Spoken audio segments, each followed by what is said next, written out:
संवेदनशीलता. तसे आपण सर्वच निरागस असतो. जन्मानंतर थोडा वेळ, नंतर सुरू होतो आपणाबरोबर या नियतीचा खेळ. ही नियती आपणाला असे नाचविते की आपली ही निरागसता काळाच्या योगात जशी लुप्तच होऊन जाते आणि आपण कठोर पाषाण हृदयी बनतो. आपले स्वाभाविक वागणे, मनमोकळे हसणे, दुसऱ्यांच्या आनंदात आपला आनंद मानणे व दुसऱ्यांचे दुःख वेदना अनुभवणे म्हणजेच संवेदनशील राहणे. पण हीच संवेदनशीलता जशी गायबच झाली आहे. आपल्याला दुसऱ्यांचे दुःख जाणवतच नाहीत. माणूस जेव्हा मनाने विचार करतो तेव्हा तो इतरांचाही विचार करतो. पण जर तो बुद्धीने विचार करू लागला तर तो स्वार्थी बनतो. तो फक्त स्वतःपुरताच विचार करतो व त्याला दुसऱ्यांसाठी अजिबात वेळ नसतो. किंबहुना आपला स्वार्थी विचार आपल्याला दुसऱ्यांना मदत करू देत नाही. मागे एकदा मी बस स्थानकावर बसची वाट बघत उभे होते. माझ्यापासून थोड्याच अंतरावर एक कुत्रा बसला होता. त्याच्या मानेवर छोटीशी जखम झाली होती व त्या जखमेवर माशा भिनभिनत होत्या. पण कदाचित माझ्या संवेदना बोथट झाल्या होत्या किंवा मला लोकांची लाज वाटत होती. माझी खोटी शान, माझी प्रतिष्ठा मला त्या कुत्र्याला मदत करण्यापासून परावृत्त करत होते. काही क्षणातच तिथे 2 कॉलेजच्या मुली आल्या. त्यापैकी एकीने त्या कुत्र्याला पाहिले व ती दुसरीला म्हणाली, अरे उस बेचारे कुत्ते को देखो, वो मक्खियाँ कितनी परेशान कर रही है. असे बोलून ती मुलगी इथे तिथे बघू लागली.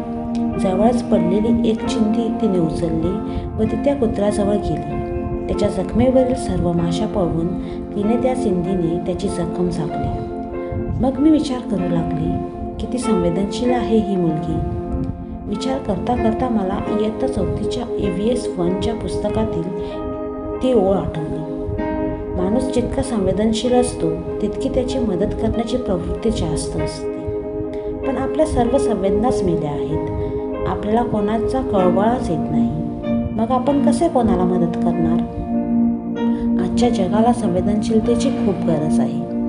कारण आपल्या सर्व भावना बोथट झाल्या आहेत. एक काळ होता जेव्हा शाळेमध्ये शिकवले जात होते की आपण बसलो असताना जर कोणी वयस्कर, आजारी, अपंग व्यक्ती किंवा कोणी गरोदर महिला उभी असेल तर उठून त्यांना जागा द्यावी. पण आता जागा देण्याचे तर दूरच, पण जागेसाठी अशा लोकांचे भांडण करताना व वेळप्रसंगी 2 हात करतानाही आपल्याला आजची पिढी दिसते.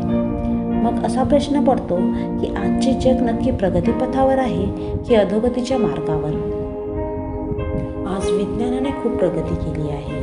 हजारो मैलावरील लोक विज्ञानामुळे जवळ आले आहेत. पण याच विज्ञानामुळे जवळचे लोक दूर लोटले जात आहेत. दूरच्या लोकांबरोबर आपण तासनतास व्हॉट्सअपवर संवाद साधतो, पण आपल्या घरातल्या लोकांची प्रेमाने विचारपूस कराव्यास आपणाकडे वेळ नसतो. आपणाला कधी इतरांना समजून घेण्याची, त्यांच्या भावना जाणण्याची गरज भासत नाही. माणूस एक चालता बोलता यंत्र बनला आहे. तो आपली सर्व कामे एखाद्या यंत्राप्रमाणे करतो. घरातील कामे करण्यासाठी निर्जीव यंत्रे घरात आणली जातात तर घरातील जिवंत माणसे घराबाहेर काढली जातात. जर आपण मनाने विचार केला असता तर आपण वृद्ध माणसांच्या भावना जाणल्या असत्या. जर आपण संवेदनशील असतो तर आपले वृद्ध आज आपल्या घरात मानाने राहिले असते. आपल्या घरासमोरून कोणी भिकारी रिकाम्या हाताने गेला नसता. दिवसभर आपल्या शेतात राबणाऱ्या त्या गरीब माणसांना त्यांचा मोबदला देताना आपले हात कापले नसते. गरीब, अनाथ, निराधार बालके बघून आपल्या मनाची कालवाकालव झाली असती. पण आपण आपल्या घराबरोबरच आपल्या मनालाही कुंपण घालतो. मग बाहेर कितीही बरबटलेले असले तरी आपण स्वतःपुरता आवरून घेतो. German Lutheran pastor Martin Niemoller आपल्या एका कवितेत सांगतात, first they came for the socialist and I did not speak out because I was not socialist. Then they came for the trade unionist and I did not speak out because I was not a trade unionist. Then they came for the Jews and I did not speak out because I was not a Jew. Then they came for me and there was no one left to speak for me. अशी वेळ आपणावर येऊ नये म्हणूनच आपल्याला जागृत व्हायला हवे, आपल्याला संवेदनशील व्हायला हवे, म्हणजेच आपल्याला बालकाप्रमाणे निरागस बनायला हवे. तरच आपणात संवेदनशीलता येईल व आपल्याला दुसऱ्यांच्या अडचणी, दुसऱ्यांच्या वेदना जाणवतील.